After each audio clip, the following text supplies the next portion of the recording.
안녕하세요. 목사 공부원, 목사 구원 강독 오늘 11번째 시간입니다. 책이 이걸로 바뀌었습니다. 목사 공부는 10번으로 끝났고 이제 이어지는 책입니다. 이책 전체 차례를 한번 보겠습니다.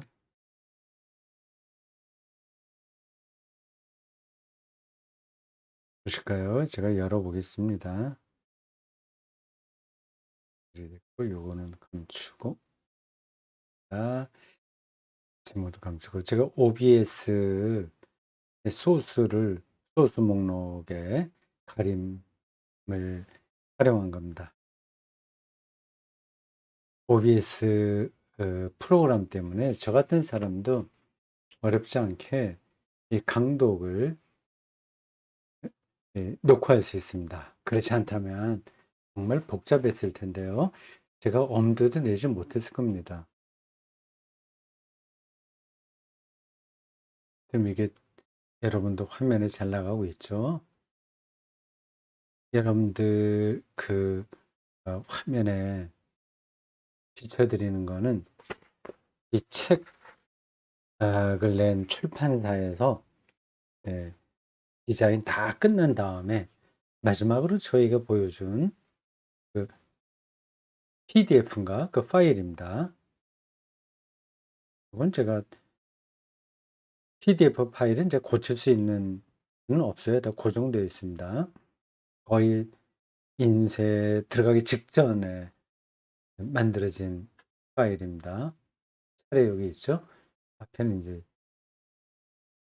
표지입니다. 목사관. 목사 공부 1권으로 나갔고 1권이죠. 처음부터 그렇게 연작으로 내겠다 생각을 하지 않았는데 나중에 그 생각이 들어서 목사 공부, 목사 구원 연달아 내게 됐습니다. 그러고 보니까 잘 된 것 같아요. 내용은 둘째 치고 일단 그 시도는 괜찮았던 것으로 보입니다. 물결 플러스입니다. 요게 차례예요. 한번 보십시오. 1번부터 8번까지 나옵니다. 프롤로그와 에필로그가 있어요. 저는 희곡처럼 제가 썼습니다. 김 목사와 또 하나의 목사를 등장시켜서 두 사람의 대화를 통해서 구원 문제를 이제 상징적으로 설명했습니다. 김 목사와 박 목사네요. 프롤로그는 김 목사가 박 목사에게 내가 교회에 또 잘 성장시켰고 중견 목사로서 자리를 잡았는데 그리고 많은 후배 목사들이 모델로 삼고 있는데 구원의 확신은 없다. 어떻게 된 거냐? 자네는 어떠냐? 뭐 그런 거를 주제로 대화하는 내용입니다. 그게 프롤로그고 에필로그는 천국에 갔을 때 가서 벌어진 에피소드입니다. 네. 음, 뭐 문학적으로 수준 높은 건 물론 아니죠. 신학적으로 생각해야 될 내용들은 그 프롤로그와 에필로그에 적지 않게 들어있을 겁니다. 예를 들자면 에필로그에서 목사의 구원, 마지막 심판에서 구원받는 기준이 예상 외의 것으로 나옵니다. 내가 목회하고 있는 교회의 신자들 이름을 몇 프로나 아느냐에 따라서 학점이 매겨지는 거죠. 80% 이상은 자기가 알고 있어야 A 학점, 90% 이상 알면 A 플러스겠죠. 50% 이름을 알지 못하면 뭐 F 학점입니다.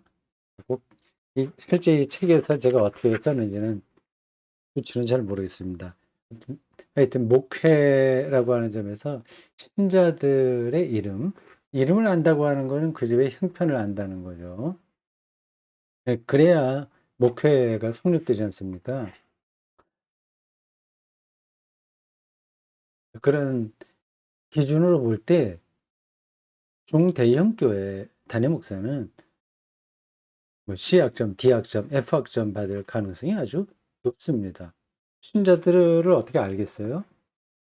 장로들만 하더라도 수백 명 되는 교회가 있지 않습니까?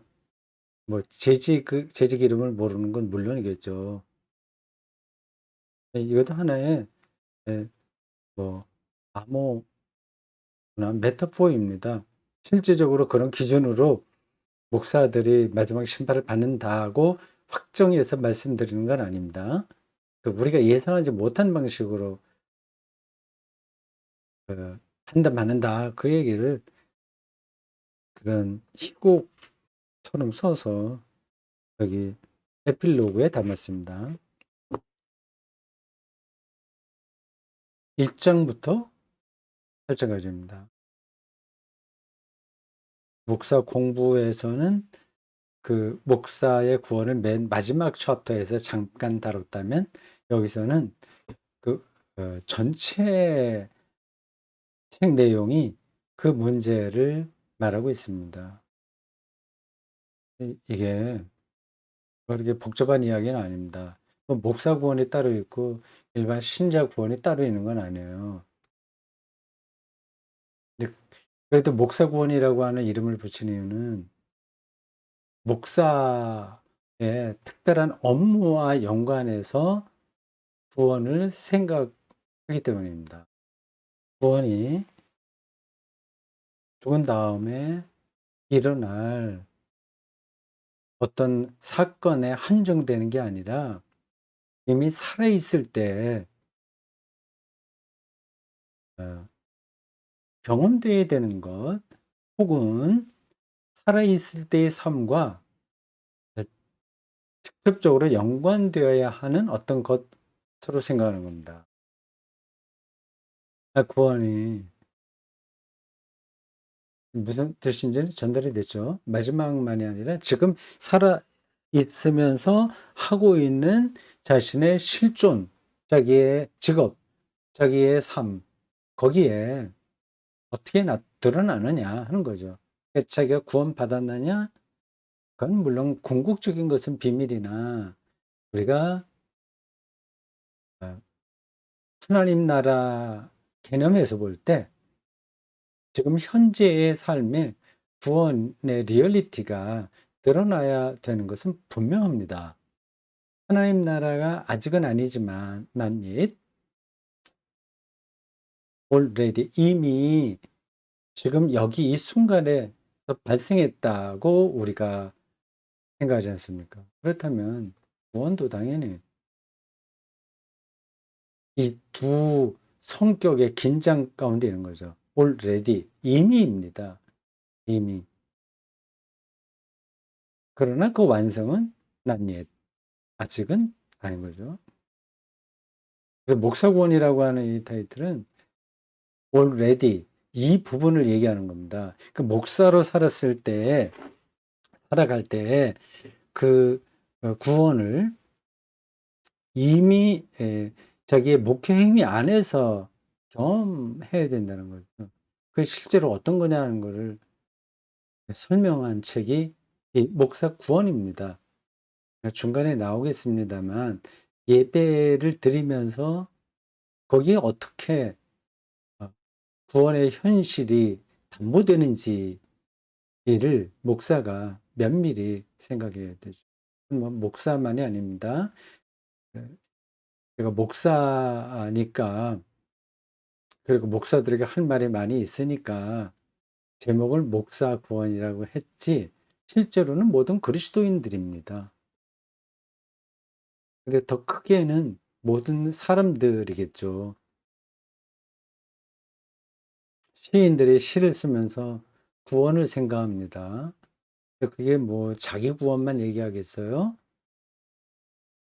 모든 사람들의 구원의 차원이 뭐냐 하는 것들을 자기 경험에 근거해서 말하는 거 아니겠습니까?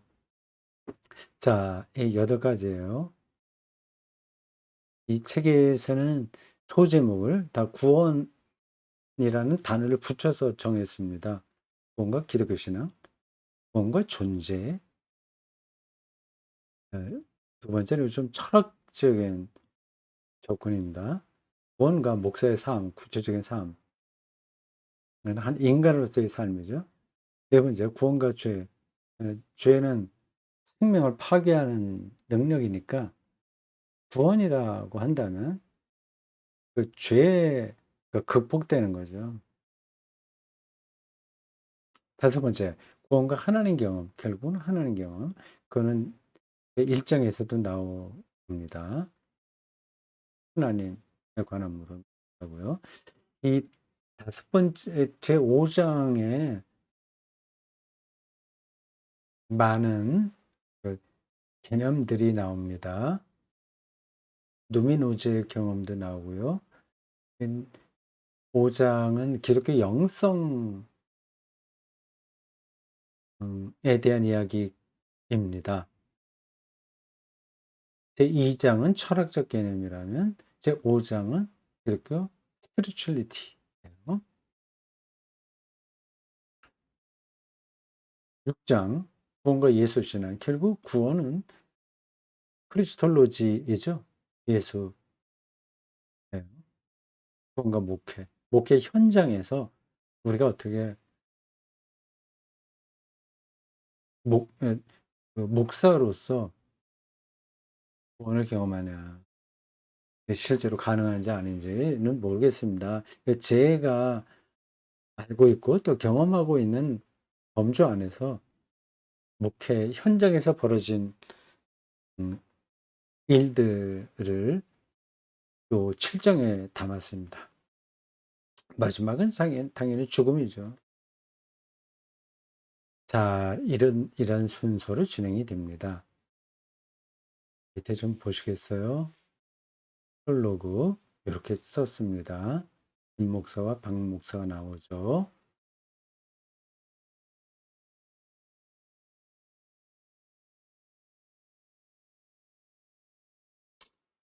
네, 그렇게 됐고 비슷한 형식으로 어, 에필로그에 나옵니다. 자, 요건 이제 들어가겠습니다. 책은 들어가고 제목 다시 나오고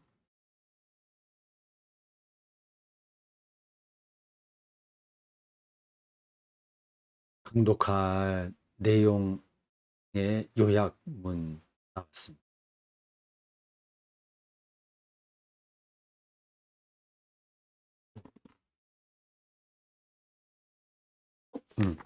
자, 요 책이고요. 그 앞에서 차례를 출판사에서 만든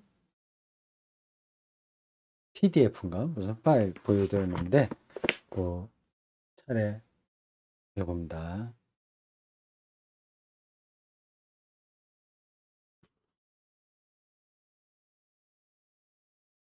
구원과 기독교 신앙입니다. 이게 첫 장이에요.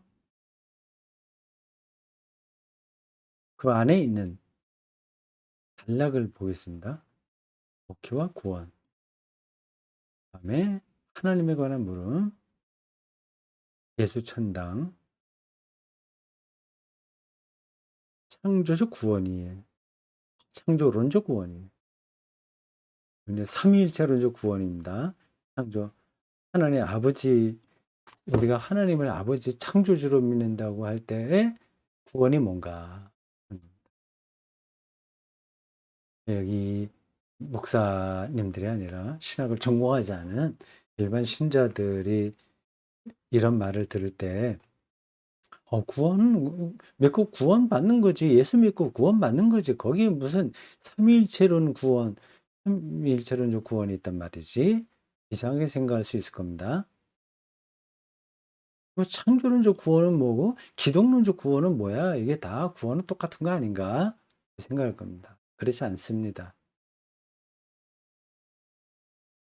또 성령론적 구원? 뭐 이렇게 복잡해서 그럼 이렇게 구원이 여러 가지라고 한다면 우리가 뭘 어떻게 해야 된단 말이야. 곤란하게 생각을 건데 복잡하니까 아예 이런 쪽으로 생각을 하고 싶어지지 않은 거죠.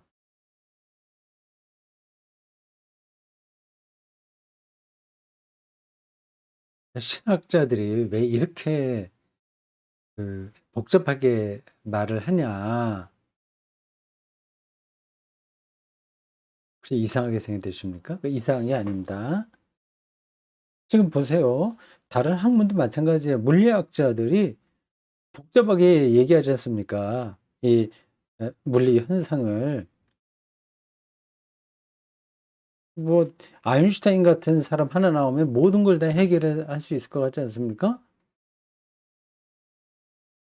양자역학의 그 불확정성 이론을 얘기한 하이젠베르크 정도 나왔으면 뭐 물리학 다 끝난 것처럼 생각이 되지 않습니까? 그렇지 않잖아요. 계속 다른 이야기를 하지 않습니까? 그 이유는 그 물리의 세계가 정복되지 않았다는 얘기입니다. 그건 될 수가 없는 문제예요. 될 수가 없습니다. 가까이 갈 뿐이죠. 어떻게 보면 가까이 가는 게 아니라 그냥 그 안에서 헤매고 있다. 이렇게 말하는 게 더 정확합니다. 물론 아는 건 많아지죠. 이 아는 게 정보가 많아지는 거하고 그 근본을 아는 거하고는 다른 겁니다. 정보가 많아질수록 오히려 오리무중에 빠질 수 있어요. 갈수록 더 모르겠다. 그렇게 말하는 게 물리학에서도 맞는 이야기입니다. 물리학도 그런데 뭐 다른 거 안 그런 거 있어요? 뭐 예술은 안 그렇겠습니까? 음악은 안 그렇겠습니까? 그림 안 그렇겠습니까? 시는 안 그렇겠습니까? 아니 그렇게까지 말고 인생살이 자체만 보더라도 뭐 안 그렇겠습니까? 이게 한마디로 대답이 주어지고 확실하다고 한다면 뭐 이렇게 저렇게 여러 가지 뭐 삶에 대해서 논할 필요가 있습니까? 이 세상의 문제도 그럴진데 하나님을 이야기하는 신학, 기독교 신앙이야 오죽하겠습니까? 신학자들이 이런저런 음, 관점으로 하나님과 교회와 구원에 대해서 이야기하는 이유는 아직 다 모르기 때문에 그렇습니다.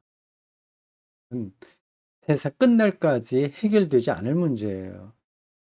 뭐 종종 제가 그 멘트 어, 를 했습니다만 그 그렇게 오랫동안 하나님에 대해서 얘기했는데도 다 알지 못한다고 한다면 그거 해서 뭐 하지? 그런 생각을 하시면 곤란합니다. 그리고 거기에 들어갈수록 더 많은 걸 알아도 더 근본을 아는 게 아니라 더 어려워진다고 한다면 뭐하러 그 신학 공부하고 영성 훈련하고 하지? 그런 질문을 하시면 곤란합니다.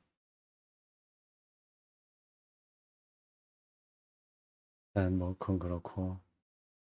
요 단락이에요. 삼위일체론적 하나님 구원 이해입니다. 삼위일체론적 하나님 이해라고도 할 수 있어요. 삼위일체가 얼마나 혁명적이고 역동적인 음, 그 개념이냐 하는 것은 뭐 음, 많은 설명이 필요합니다. 다 설명도 필요 없어요. 그거야 뭐 관심 있는 사람들만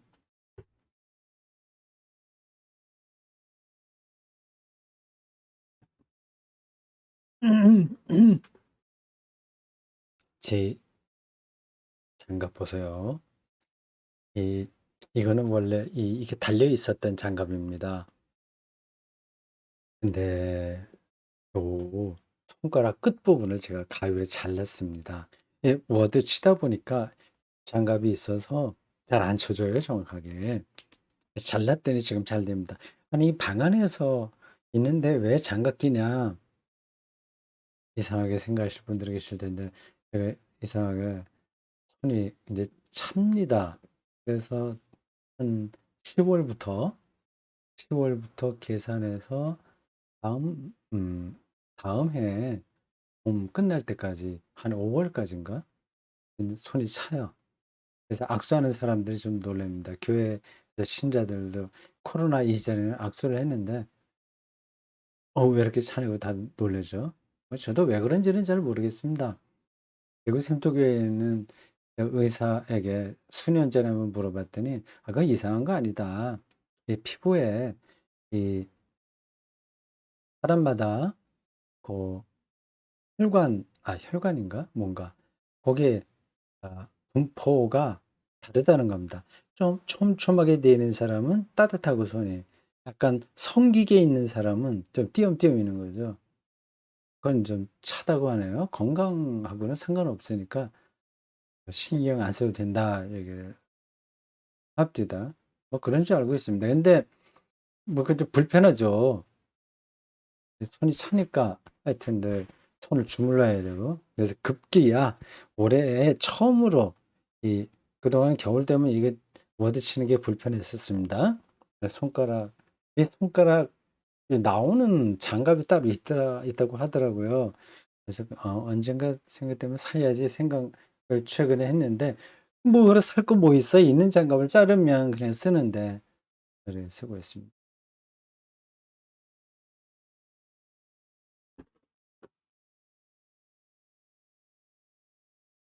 목회와 구원 첫 번째 소제목입니다.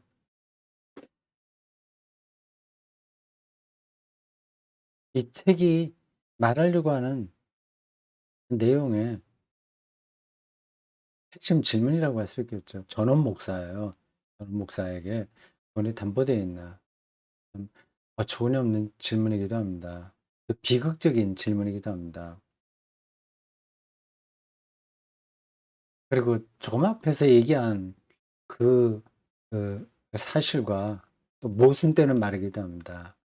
구원을 우리가 잘 모르는데 아직까지 아무리 가까이 간다고 하더라도 알지 못하는데 그래서 삼위일체론적인 구원을 얘기하고 이렇게 저렇게 우리가 거기에 가까이 갈 뿐인데 그럼 전원 목사에게 구원이 담보되었나 이런 질문도 무의미한 거 아니냐? 괜히 트집 잡으려고 하는 거 아니냐? 그런 질문이 가능합니다. 맞아요.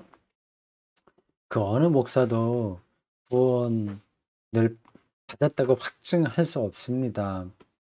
근데 그 사실을 알고 거기에 구두정진의 태도로 가는 목사가 있고 왜 거기에 나 몰라라 하거나 기존의 교리적인 대답만 반복하는 목사가 있을 뿐입니다. 이 문제는 기독교의 에, 그 기독교 전원 목사만이 아니라 타 종교의 그런 역할을 하는 사람들에게도 마찬가지입니다. 불교의 큰 스님들 평생 동안 뭐 장차불화라든지 뭐 등을 바닥에 대지 않고 사는 거예요. 거의 잠을 자지 않는 거죠. 잠과 가수면 상태에서 꼿꼿하게 허리를 펴고 있는 겁니다. 잠을 자더라도. 그리고 자기 암자에 완전히 가시철망을 쳐놓고 아무도 들어오지 못하게 한다거나 여러 가지 수행법이 있어요. 그들이 불교의 교리를 몰라서 그렇게 하는 게 아니라 그런 수행을 통해서만 그 교리가 말하는 차원으로 조금이라도 가까이 갈 수 있기 때문에 그런 겁니다. 목사도 마찬가지예요. 매일 목회 에서 구원을 이야기하잖아요. 그러다 보면 그 구원이 이 그냥 뭐라 그래야 되나? 상품이 되고 맙니다, 상품. 근데 자기는 구원을 아는 것처럼 자꾸만 이야기를 해요. 난 구원을 안다고 말을 하지 않아도 이 그 목사의 태도를 보면 '저 사람은 정말 구원받은 사람 같아.' 이렇게 느끼게 행동하는 겁니다. 그러니까 수행하지 않는 거죠. 자기를 성찰하지 않는 거죠.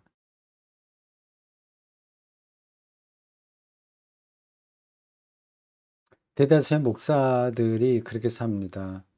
그건 어쩔 수가 없어요.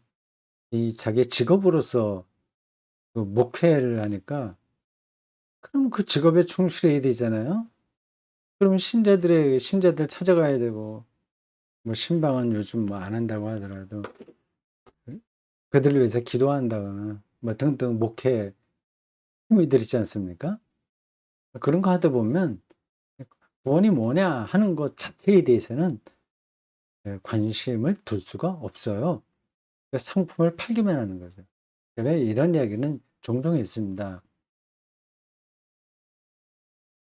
컴퓨터 최신형 컴퓨터가 있다고 합시다. 그걸 만든 사람이 있고 그걸 파는 사람이 있어요.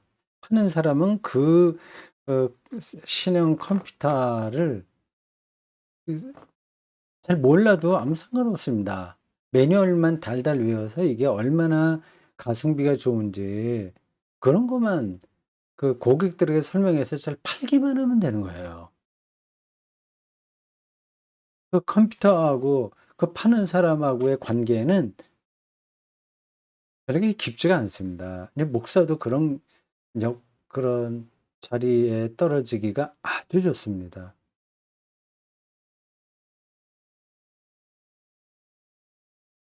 이 일반 신자들이 이 강독을 들으시면 그 '아 목사들은 뭐 별거 없네.' 혹시 그렇게 생각하실지도 모르겠네요. 약간 아 뭐 일부러 '아 우리 목사가 구원에 대해서 얼마나 깊이 생각하나? 인류의 미래에 대해서 생각하나? 삼일체론적인 그 하나님 나라와 구원의 지평에 대해서 정말 진지하게 고민하시나?'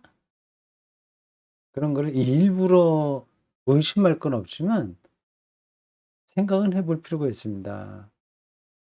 이 목사의 문제를 얘기하다 보면 신자들 문제를 말하지 않을 수가 없어요.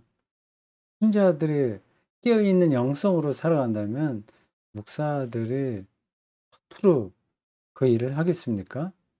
말도 되지 않은 설교를 하겠습니까? 기껏해야 뭐 TV에서 힐링 캠프 하는 정도의 영성으로 신자들을 울고불게 만들고 카타르시스 심리적인 카타르시스 방식으로 목회하는 거를 용납하겠습니까? 그런 게 다 시시하게 보이거든요 사실은요. 성숙하게 보이는 사람들, 성숙한 사람들 말입니다. 깨어 있으면 그런데 어딘가에 자기가 세뇌당하거나 취해 있으면 지금 자기가 가는 길이 옳은지 그른지도 모릅니다. 타입의 이단 교도들은 아주 결정적으로 더 그렇게 익스트림하게 가는 거고요. 우리가 보면 이상하잖아요. 뭐 신천지나 뭐 등등등등 우리가 그 이단이라고 하는 사람들 보면 '아 좀 말도 안 되는데 왜 저럴까? 저렇게 열광적일까?' 생각이 되죠. 우리 기성교인들도 현상적으로는 비슷합니다. 아니 비슷할 수가 있습니다. 저는 목사에게 구원이 담보되었나 하는 긴장 가운데 있습니다. 저 스스로도 구원을 받았다고 생각하지는 인제 완료형으로 '구원받았다.' 생각하지는 않습니다. '구원의 세계를 향해서 가고 있다.' 이렇게 이야기를 하고 있습니다. 근데 그 긴장의 끈을 놓치지 않고 있을 뿐이다 얘기하는 겁니다. 예. 동료 목사들 뭐 동료라고 해 봐야 이제는 안 되겠군요. 제가 거의 끝날 때가 다 돼 있으니까 목사를 끝낸다는 게 아니라 목사야 뭐 타이틀이야. 죽을 때까지 목사니까 그게 끝나는 건 아니고 그 70세 정년이지 않습니까? 그래서 담임 목사직이 이제 끝나는 거죠. 저도 그렇게 대구 생터교인들에게 약속을 했습니다. 그래서 2023년 초가 제가 만으로 70살인데, 근데 그 해가 대구 생터교 20주년이 되는 해예요. 6월 첫째 주일입니다. 모두 마치고 또 중간에 어, 끝나는 것보다는 연말까지 있는 게 낫다 싶어서 2023년 12월 마지막 주일까지 담임 목사로 있겠다 이렇게 약속을 했습니다. 그 이후로는 제가 대구샘터교회 담임 목사가 아니에요. 근데 그 다음에 제가 어떤 일을 할까 그런 것들을 사실은 진작부터 좀 생각을 했습니다. 뭐 그건 그때 가서 혹시 말할 기회가 있으면 말할 겁니다. 이런저런 가능성들이 있어요. 뭐 제 속 편하게는 이제 그때부터는 아무것도 안 하고 대구 선수 아카데미도 안 하고 이것도 안 하고 저것도 아니고 그냥 편하게, 편하다는 말은 맞지 않습니다. 뭐 이거 일하는 게 불편한 게 아니니까요. 아무것도 안 하고 무위의 상태로 지낼 수도 있습니다. 대구 선수 아카데미 이 운동은 아마 계속 하겠죠. 글도 쓰고, 예, 이 유튜브 이거 하고요. 시간이 좀 더 나게 되면 뭐 유튜브 라이브 어, 강의도 할 수도 있긴 있는데 모르겠습니다. 앞으로 제가 어떻게 할지. 목사님들을 대상으로 설교 작성법, 뭐 성서 해석, 뭐 그런 문제들을 유튜브로 강의를 할 수도 있고, 아주 옛날에 대구 선수 아카데미 처음 시작할 때에 어, 그 기독교가 묻고라는 제목으로 라이브 그 뭐 방송을 한 적이 있습니다. 그때 유튜브가 없었어요. 그래서 상황이 나빴습니다. 그때는. 그걸로 그래도 한 40회인가 50회쯤 그렇게 했습니다. 그런 것처럼 어, 그런 유튜브 방송을 할 수도 있을 거고요.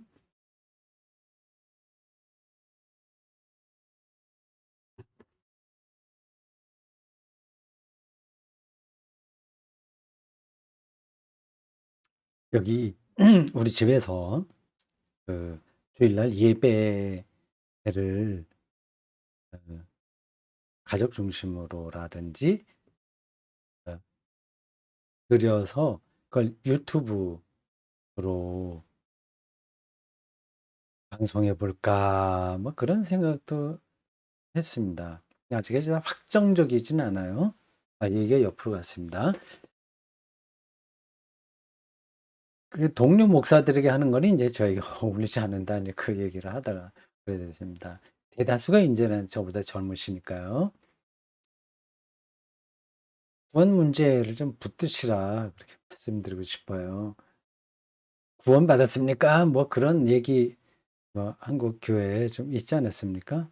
완전히 횡포, 횡포를 부리듯이 위협하는 거죠. 그거는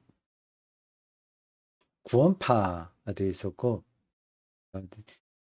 1990년대인가 그때 담이 선교회에서도 한창 시끄러웠습니다. 그때 제가 현풍에 있을 때인데 뭐 몇 년, 1990 몇 년 10월 언제 예수가 재림한다고 해갖고 거기 추종자들이 직장도 그만두고 학교도 그만두고 뭐 열성 멤버들이 그런 적도 있었습니다. 그게 아주 사회적으로 심각해서 일반 방송국에서 그를 보도하기도 하고 뭐 그랬습니다. 한국 기독교인들이 이 구원론에서는 대단히 예민해요. 뭐라고 해야 될지 모르겠네. 예민하다는 말은 정확하지 않은데 그러한 믿지 않으면 지옥 가 이런 식으로가 아니라 구원의 리얼리티가 뭔가, 내가 거기에 접속해 있는가, 내가 그 안에 들어가 있는가, 내가 지금 지구 안에서 살고 있다고 하는 느낌을 받고 있는가 아닌가, 그런 걸 좀 생각해 보시라고 하는 겁니다. 그냥 이 일상에 완전히 묶여 버리면 이거하고 저거하고 정신없이 거기에만 매달려 갖고 지금 내가 지구 안에서 여기서 살고 있다는 사실 자체를 예 느끼지 못합니다. 어린아이가 되는 거죠. 그리고 목회 자체를 구원론적으로 해 보자. 그거를 해방이라고 한다면 좀 해방지향적인 목회를 해 보자. 그게 잘 안 되고 있잖아요. 그러려면 해방과 평화 이런 힘들이 뭔가를 느낄 수 있어야 되는데 그게 잘 안 됩니다. 자, 저 목사가 구원지향적이냐 아니냐를 알 수 있는 하나의 어 질문이 있습니다. 하나님에 대한 궁금증이에요. 저 목사가 혹은 저 그리스도인이 하나님에 관해서 관심이 있나 없나? 그걸 보면 압니다. 무슨 말이냐? 목사라면 당연하지. 신자들에게 하나님을 어 그거 믿게 하기 위해서 노심초사하고 있는데 그런 사람에게 "당신은 하나님에 대해서 관심이 있어요?" 이렇게 묻는다는 것이 말이 안 된다. 이렇게 생각할 수 있습니다. 뭐 그렇게 생각하시는 분은 안 계시죠? 하나님에게 관심 없을 수 있습니다. 오히려 목사는 그럴 수 있어요. 그건 앞에서도 한번 이야기한 거군요. 그러면 뭐 그 이야기가 사실 이 책 전체를 관통하고 있는 메시지라고 할 수 있습니다. 내가 과연 하나님에 대한 궁극적인 관심을 붙들고 있는 목사인가. 그래서 어 그 관심을 신자들과 나누려고 음 마음이 설레고 그래서 계속 그쪽으로 공부하고 있는가. 그런 질문이 필요한 거죠. 그러한 생각 없이 어떻게 목회를 감당합니까? 여기 이 강좌를 듣는 목사님들 중에서 혹시 이렇게 생각하실 분이 계실지 모르겠군요. 당신 우리들이 이미 옛날에 다 생각했던 아주 촉구적인 거 얘기하고 있어. 그런 고민 안 하는 목사가 어딨다고 그래. 지금도 다 그런 고민 가운데서 우리가 하고 있으니까 그런 얘기 좀 그만하고 아주 촉구적인 거 그만하고 좀 더 그럴듯한 얘기를 해 봐요. 이렇게 말씀하실 수도 있을 겁니다. 뭐 그럼 다행입니다. 그 여기에 강독에 접하는 분들이 여러 층이라서 만약에 그런 준비가 다 돼 있는 분들이라면 조금 더 아 아 좀 더 진도를 나가서 그다음 이야기를 더 할 수 있겠죠. 그런 분들이 있으면 정말 얘기를 더 하고 싶어요. 어 "당신은" 그냥 단도직입적으로 질문하는 거죠. "죽은 다음에 어떻게 될 거라고 생각하냐?" 정말 그냥 생각 정도가 아니라 어떻게 확신하냐. 그리고 어떻게 희망하고 있냐. 그런 것 아주 실질적으로 물어보고 싶어요.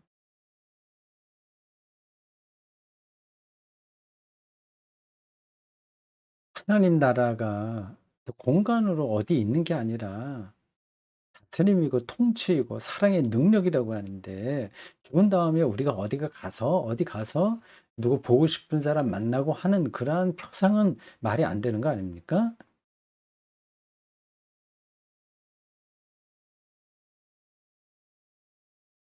하나님에게 관심 없는 목회자들이 제법 많습니다. 대중 목회자들은 음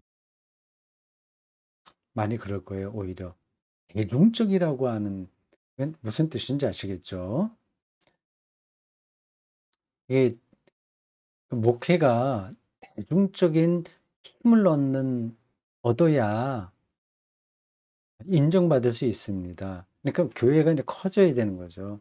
그리고 사람들이 그 목사의 설교에 대중적인 관심을 보여야 되는 거죠. 이게 이중적입니다. 아주 정말 영성이 깊어서 위대한 그 설교자들처럼요. 존 스타트라든지 뭐 로이드 존스나 영국 분들 설교자들 중에서도 뛰어난 분들이 많더라고요. 로이드 존스 이분은 뭐 일반 신학을 전공하는 분이 아니지만 신학 전공자보다 더 뛰어난 기독교 영성 가진 사람이고, 그 목사인가요? 목사는 아닐 겁니다. 그 목회자 과정을 거치지 않았으니까요. 근데 설교자로서 아주 위대합니다. 목사인지 혹시 그런지는 모르겠습니다. 내가 자세하게는 몰라요. 그래서 뛰어난 설교자들이 많이 있습니다. 아직 그 영성도 깊고 신학적인 내공도 대단하고 그런 분들이 당연히 있습니다. 근데 그렇지 않은 대중 목회자들이 더 많은 거죠. 예, 신학적인 깊이가 있으면 대중적일 수가 없어요. 이건 뭐 그만 얘기해야 되겠네. 그게 왜 그런지를 또 설명하고 싶긴 한데 그만두겠습니다. 이 대중들은 포퓰리즘이라고 하잖아요. 한마디만 하면요. 대중들은 별로 진리에 관심이 없습니다.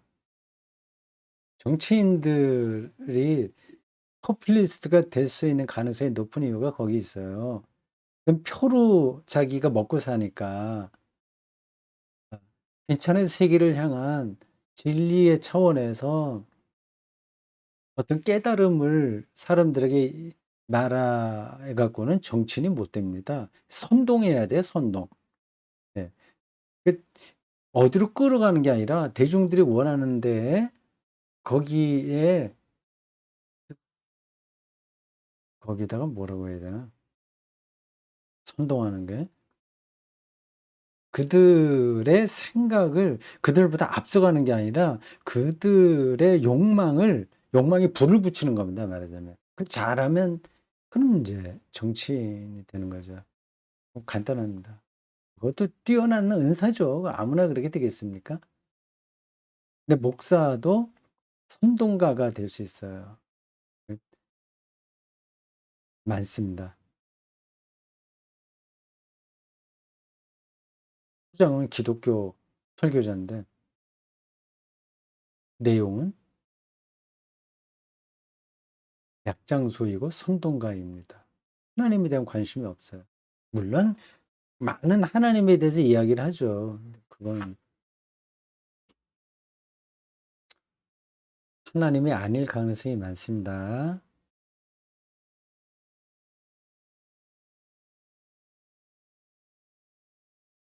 구원은 상품이 완성되어서 우리들이 소유하는 게 아니라 하나님의 을 향한 궁극적 질문을 붙들고 살아가는 삶의 과정이다. 이렇게 하면 됩니다. 이 인제 답 알았어. 이걸 내가 열심히 믿기만 하면 돼. 이건 구원에서 멀어졌다는 뜻입니다.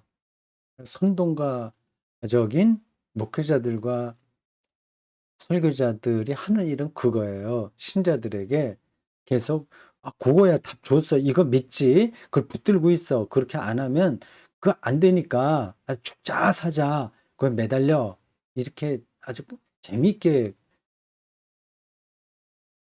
그들을 음 이렇게 압박하는 거 아닙니까? 이 사람들이 약해서요. 예, 아주 그래도 근데 말하는 게 그럴듯해. 그리고 카리스마도 있어 보여. 그리고 저분이 목회적 업적도 상당해. 그러면 뭔가 진짜 같아요. 그래서 자기 약하니까 자기도 불안하니까 일반 신자들이 그 매달리게 되는 겁니다. 거기에서 아, 저거 아니야. 이쪽으로 가야 돼. 저건 틀려서 그렇게 말할 수 있는 신자들이 얼마나 되겠어요. 그렇고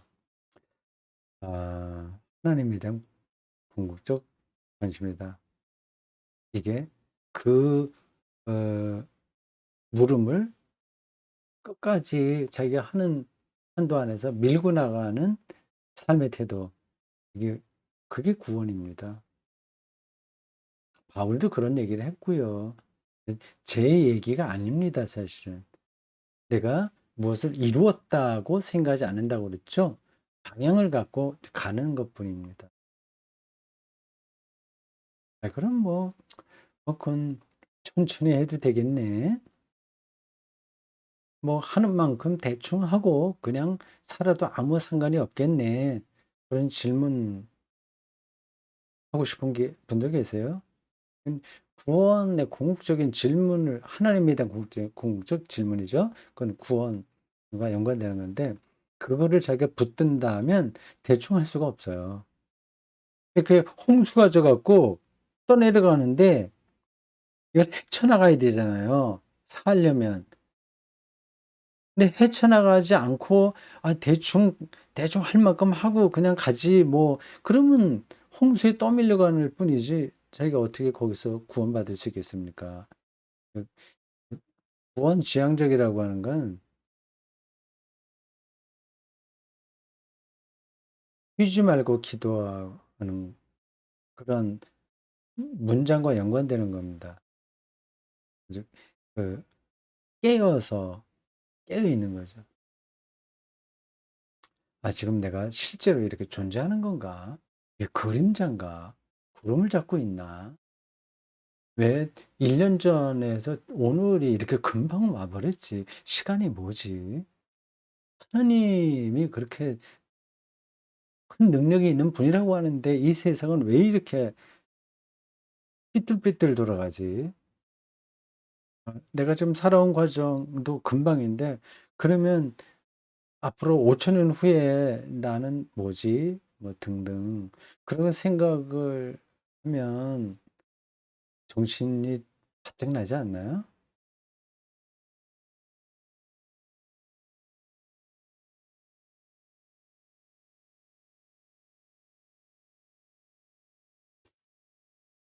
자, 보통 이제 구원이라고 하면은 예수 믿고 천당 간다는 얘기인데 이건 말씀드리지 않아도 되겠죠? 여러분들 기본적인 건 다 이해하실 테니까. 예수 믿고 천당이라는 말도 음 오해의 소지가 있습니다. 집당자를 쓰는데 하나님 나라거든요. 우리말 성경의 번역이 천당이라고는 안 했죠. 천국이라고 돼 있죠. 그 천국이라고 하는 어 우리말 성경의 번역도 잘못된 겁니다.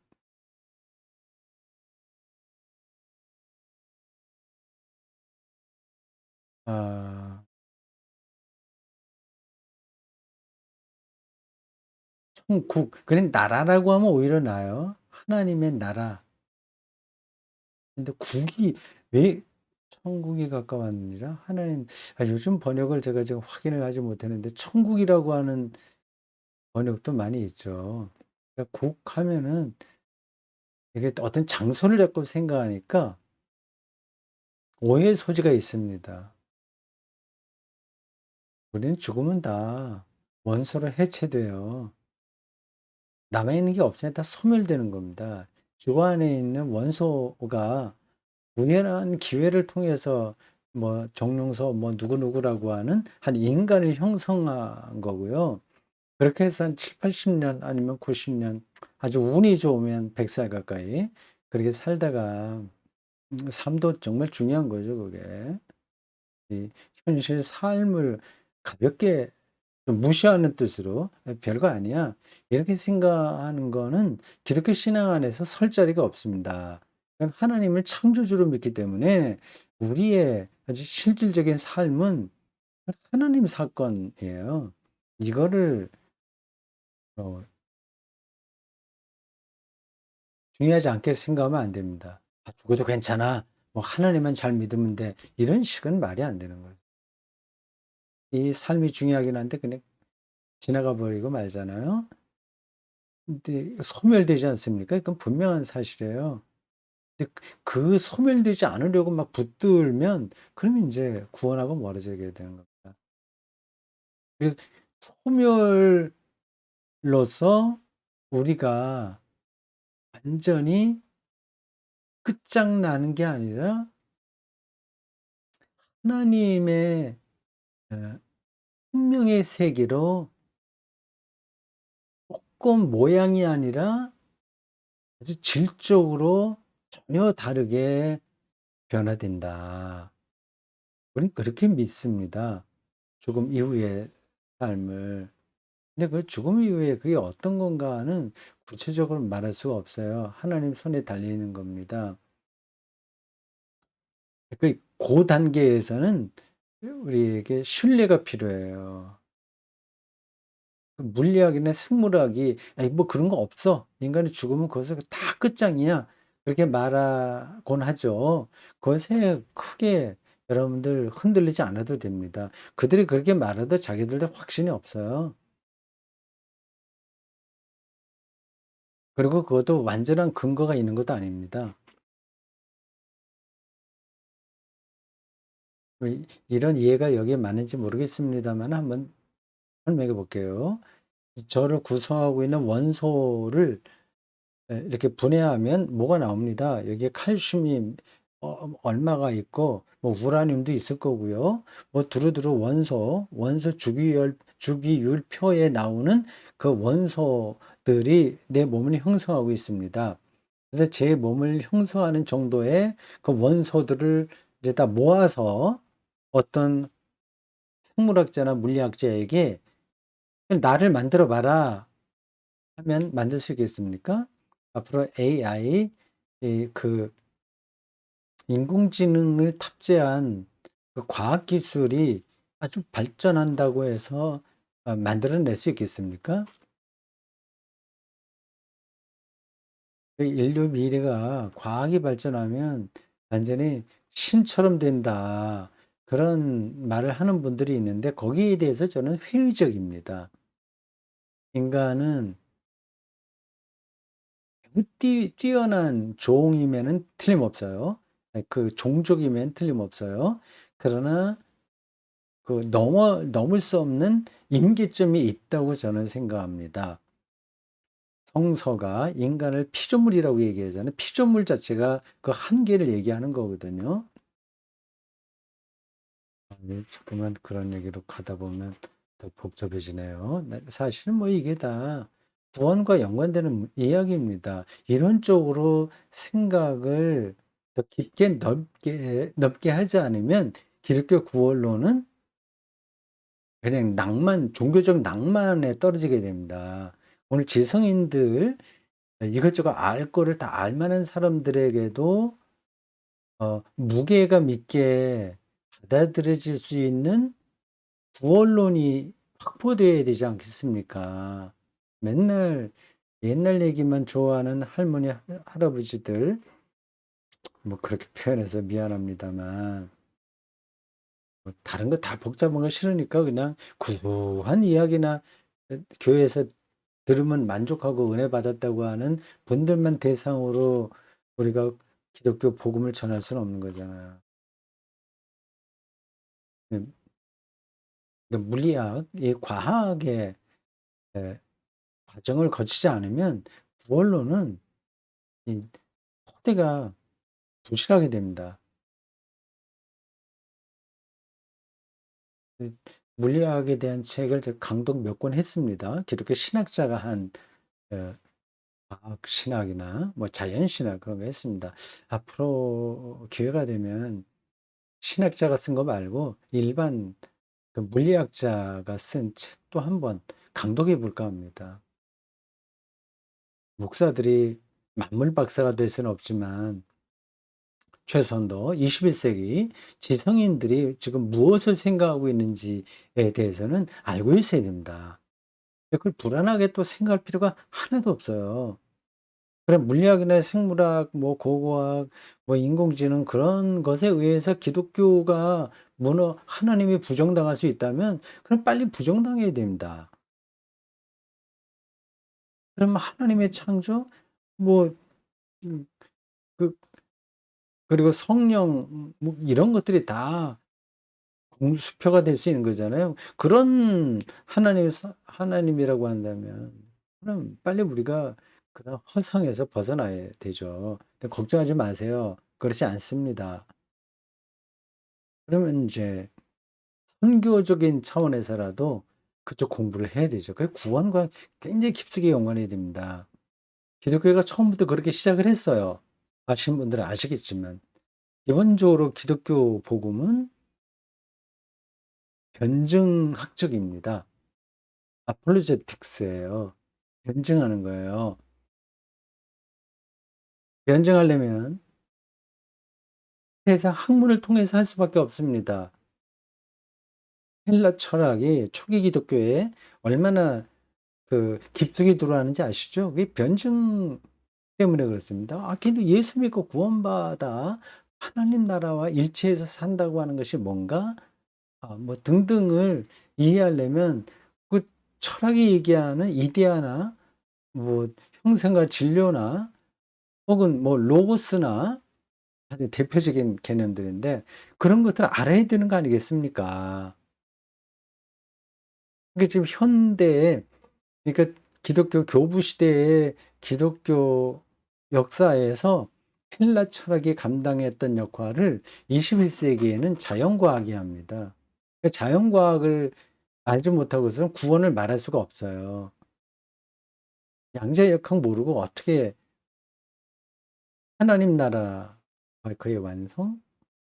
뭐 그런 걸 말할 수 있겠습니까? 그 창조론, 여기 나오네. 자연스럽게 이제 얘기가 나왔습니다. 창조론, 삼위일체론적 구원에 의해서 창조 문제요. 당연히 물리학을 거쳐야 됩니다. 그 기독교 구원론과 21세기 물리학의 관계에 대해서 A4용지 5장으로 정리해 보십시오.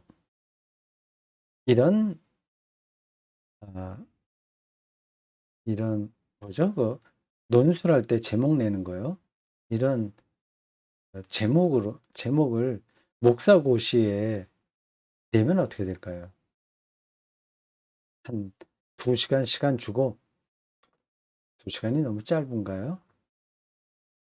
그러면 F 용지를 양을 줄여야 되겠네. F 용지 3장에 그 주제로 논술할 수 있어야 그가 아, 설교할 수 있습니다.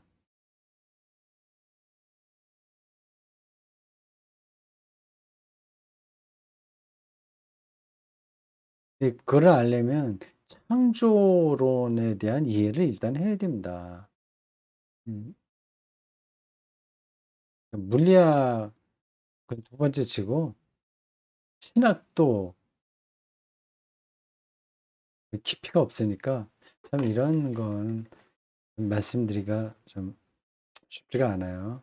제가 말하면서 자꾸만 뭐 좀 일반 목사님들 실력이 없다, 좀 수준이 안 된다 이렇게 표현하는 것 같아서 미안합니다.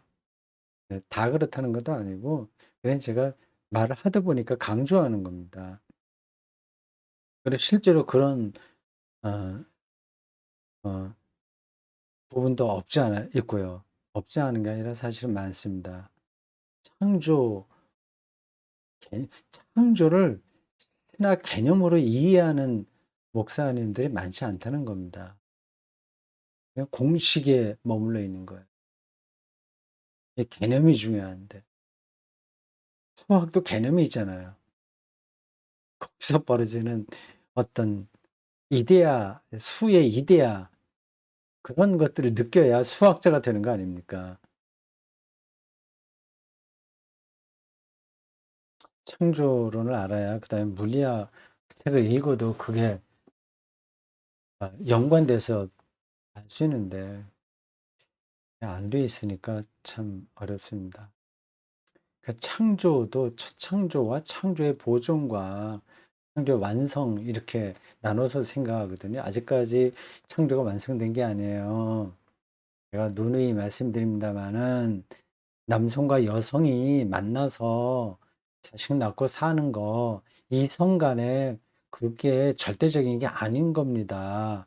성경에는 물론 남자와 여자가 만나서 어쩌고 뭐 그런 이야기 나오는데, 그거는 이미 그렇게 이 세상에 돌아간 다음에 나온 이야기라서 그렇습니다. 앞으로 남자와 여자가 만나서 결혼하고 하는 일이 없어질 수 있어요. 다른 방식으로 종족 보존이 가능하면 굳이 왜 이렇게 만나서 결혼합니까?